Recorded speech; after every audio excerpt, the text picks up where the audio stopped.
Hello friends, जय माँ Lakshmi. Good evening. कैसे हैं आप सब? आई होप कि आप सब बहुत अच्छे होंगे। दोपहर के 2 बज रहे थे। बिट्टी की फ्रेंड आई हुई थी। मैंने सबके लिए बनाई चाय। उसके बाद सबने बैठ के बातें की और फिर हो गई थी रात। पापा लाए थे सबके लिए जलेबी, तो यहाँ सबने बैठ के जलेबी खाई और मैं सब्जी रोटी बना चुकी थी। तो पापा थोड़ा लेट आए थे सब्जी लेके।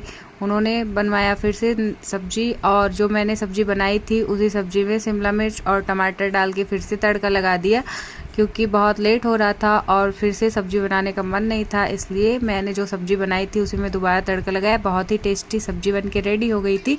और उसके बाद मैंने यहाँ बाबू के साथ थोड़ा सा रील शूट किया और बाबू भी वीडियो बनाने में बहुत ही ज़्यादा खुश थी। उसको भी उसका रिएक्शन देख सकते हैं आप लोग, कैसे कैसे मुँह बना रही है।